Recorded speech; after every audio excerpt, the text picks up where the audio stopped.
جیسے اپنی قوالی ہے، جی میں نے جن کو لفظ بولا مراسم، میں نے جن کو کہا مراسم، ایسے مراسم سے جو اصل کی ہے اور مقام کی علاقائی اور مقامی جو جس کا کسی مذہب کے ساتھ بھی کوئی ٹکراؤ یا وہ نہیں ہوتا، تو ان کے لیے وہ یہ ہے کہ اس لیے جو لوگ اعتراض کرتے ہیں نا جی، وہ تصوف ایک میں عرض کروں صرف تصوف نہیں ہے، یہ ایک نیچرل فینومینا ہے۔ کوئی بھی علم جو عملی قالب میں بھی ڈھلے گا اور کوئی کلچر،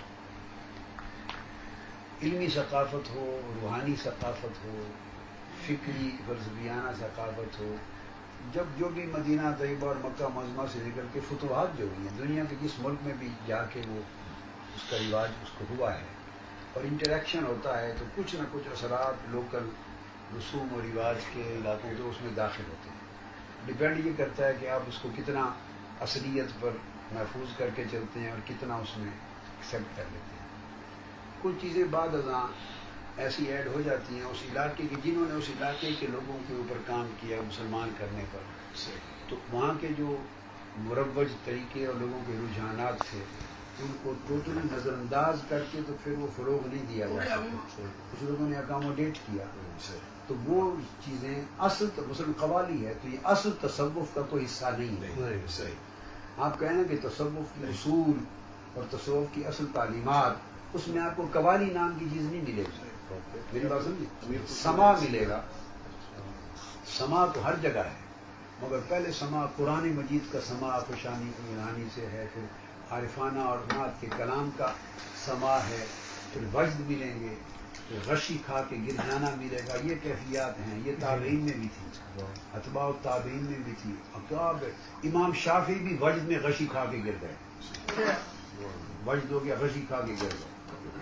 یہ آپ کو اوپر تک جاتی ہے، یہ کیفیات ملیں گی تو سما ملے گا، اس میں سما بغیر مضامین کے ہے، دوسری شکل میں ہے، پھر مضامین دراصل انڈیا کا وہ بھی وجدانی کیفیت، یا وہ وجد کی کیفیت تھی، وجد کی کیفیت جب طاری ہو تب نا، کئی ایسے ہوتے تھے یا طاری ہوتے تھے، بہت سے واقعات آپ کو ملتے ہیں، تابعین اور اتباع التابعین کا زمانہ، امام سفیان ثوری کا زمانہ، حضرت فضیل ابن ایاض کا زمانہ، امام عبداللہ ابن مبارک کا زمانہ، کثرت کے ساتھ کہ کوئی چیز سنی، ایک جملہ سنا یا کوئی آیت سنی یا کوئی کیفیت وارد ہوئی، غشی کھائی، وجد آیا، چیخ نکلی اور یہاں تک کہ وفات ہو گئی، سینکڑوں وفاتیں ہو جاتی تھی، ایک اہل اللہ کے واز میں وفات ہو جاتی تھی، امام حسن بصری کے تلامذہ میں لوگ فوت ہو جاتے تھے واز میں۔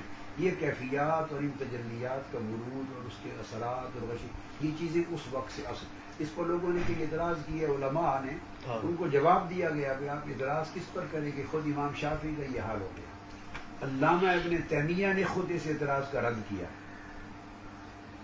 علامہ ابن تیمیہ نے اعتراض کا رد کیا، اس نے کہا اگر غشی کھا کے پھر جانا آپ اس کو خلاف سنت یا خلاف دین سمجھیں تو علامہ ابن تیمیہ جیسا شخص کہتا ہے کہ دو سنتیں ہیں، ایک سنت موسوی ہے، سنت محمدی ہے۔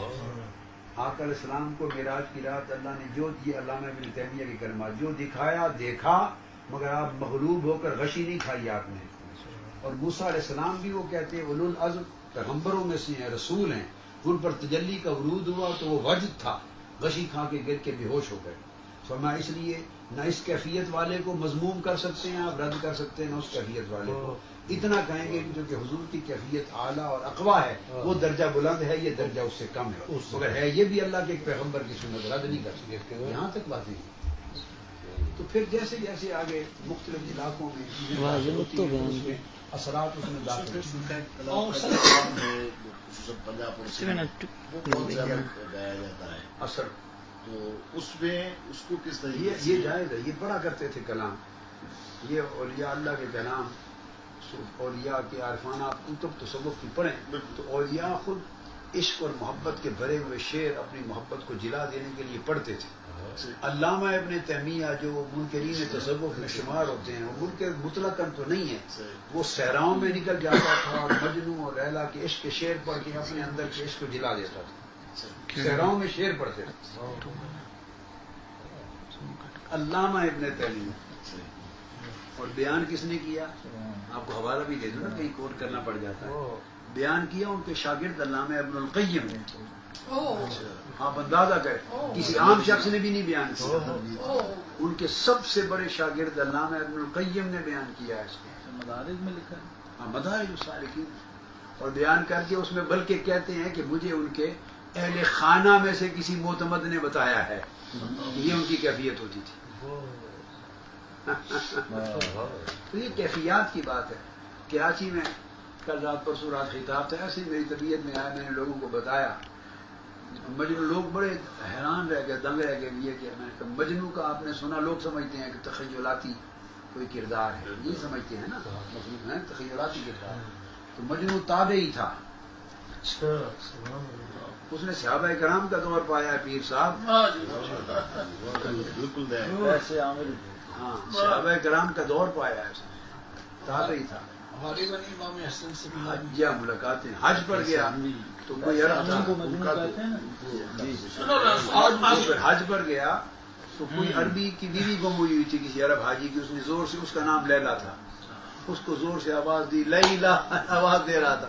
تو یہ احرام میں تھا، حج میں مینا کے میدان میں. اس نے جو آواز سنی لیلا، وہیں حج بھول گیا، بے ہوش ہو کے گر پڑا.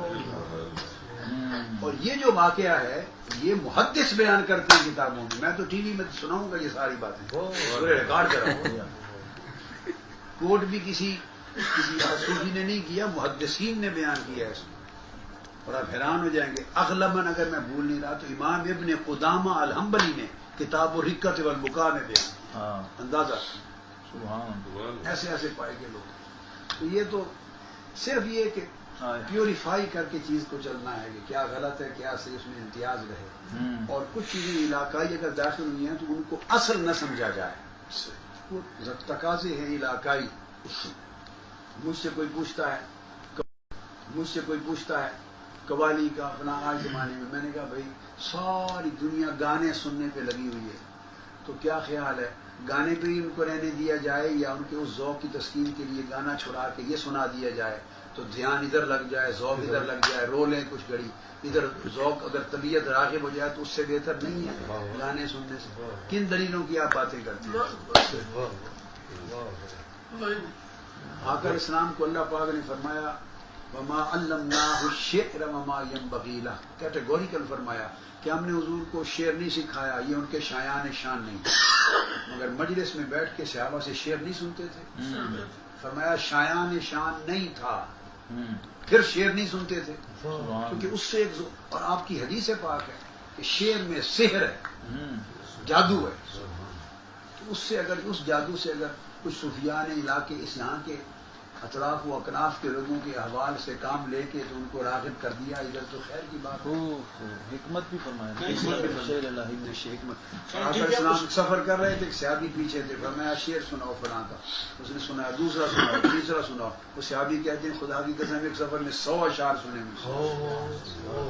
مسجد نبوی میں صحابہ کرام حلقے بنا کے بیٹھتے تھے اور فرماتے جناب شعر سنتے تھے. میرا مقصد یہ ہے کئی چیزیں ایسی ہوتی ہیں جو افضل نہیں ہوتی من وجہ. کیا من وجہ؟ مگر علاج ہوتا ہے کئی چیزوں کا. شاہ ولی اللہ مدثر جیسے لوگوں نے یہ بات لکھی ہے. بعض طبیعتوں کے چشتیہ سلسلے میں ساز وغیرہ پر مسلسل قوالی، باقی سلاسل میں نہیں ہے. ہاں تو چشتیہ میں جائز ہے یہ تو جو ہے چشتیہ سلسلے میں اس کو رواج ملا ہے. تو میں نے اسی کی تو بات آپ کو کر رہا ہوں نا کہ کئی طبیعتیں ایسی روکھی ہوتی ہیں، سخت ہوتی ہیں تو باقی چیزوں سے نہیں ٹوٹتی. اگر پھر اس کی سختی اور صلابت کسی چیز سے نہیں ٹوٹ رہی تو چلو اس ایک چیز سے ٹوٹ جائے اور ٹوٹنے سے پھر خدا رسول کی محبت اور اولیاء کی طرف رغبت اور محبت کی پیدا ہو جائے تو غنیمت ہے. کچھ گوشہ دوسرا ہے تو اللہ معاف کر دینے والا ہے. یہ آج کل کی جو صورتحال ہے میں نے جانا ہے چونکہ محفل ہے آج رات. آپ ادھر ہیں نا؟ میں ایک آخری ہیں ادھر کیونکہ انہوں نے محفل سما رکھی ہے. اے منتخب سی محدود اچانک رکھ لیے، پہلے پروگرام نہیں تھا. احباب نے کہا تو پلٹ کے گھر جانا ہے. میں نے میڈیسنز لینا پھر واپس بھی آنا ہے. اس میں وہ مذہب پر بہت بات ہوتا ہے کہ مذہب کا دوسرے مذاہب کے ساتھ وہ پیسفلی یہ بڑا ایک بڑی یہ تصوف کی طرف سے تصوف ساری کی ساری بات کرتا ہے محبت اور امن کی، اور محبت اللہ کی مخلوق سے، محبت اللہ کی مخلوق سے سیکھا تو سارا تصوف نے آقا علیہ السلام کی سنت سے ہی، آقا علیہ السلام کی سنت سے۔ تو صوفیاء کسی سے نفرت نہیں کرتے، کوئی کافر ہو، کوئی ہندو ہو، کوئی سکھ ہو، کوئی آ کے بیٹھے، صوفی نہیں دھتکار کر کسی کو کہ نکل جاتا، صوفی دھتکارتا نہیں ہے، ہر ایک کو بٹھاتا ہے۔ اب اس کی سنت بتاتا ہوں۔ ایک صحابی تھے، ان پر حد جاری ہو گئی کسی گناہ کبیرہ پر، 7 مرتبہ کوشش کی آقا علیہ السلام نے کہ حد سے بچ جائے، ایسے ایسے درگزر کیا، پھر سوال کیا کوئی اور، پھر اور کہ کہیں ایسی کوئی سبیل بن جائے شک کی کہ حد سے، جب کوئی شک کی سبیل نہیں بنی، حد جاری ہو گئی۔ جب حد جاری ہو گئی تو آقا علیہ السلام، جس صحابی نے آ کے اطلاع کی تھی اور وہ ساتھ لایا تھا اس کو، ایک روز آقا علیہ السلام بیٹھے تھے، آقا علیہ السلام نے فرمایا سال تم نے اطلاع کی اور اس کے کبیرہ گناہ کی اور آ کے مجھ سے حد جاری کروا دی، کتنا اچھا ہوتا کہ اگر یہ خبر مجھ تک نہ لے کر آتے اور اس پر وہیں پردہ ڈال دیتے۔ آقا علیہ السلام نے فرمایا اگر تم پردہ ڈال دیتے تو جو مجھ تک خبر لائے اور حد دلوائی ہے، خدا کی قسم پردہ ڈال کے چھپا دینا اس سے بہتر ہوگا، شاید وہ توبہ کر لیتا اور اللہ بھی معاف کر دیتا۔ یہ گوشہ جی کو صوفیاء کرتے ہیں۔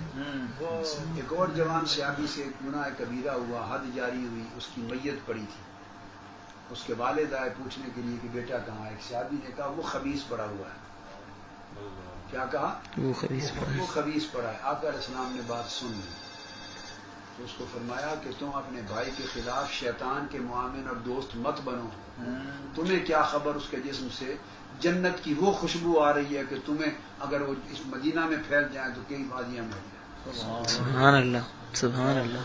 کسی کو حد پر فرمایا اس نے ایسی توبہ کی ہے کہ اگر وہ پوری مدینے کی وادی میں تقسیم کر دیں تو سارے بخشے جائیں۔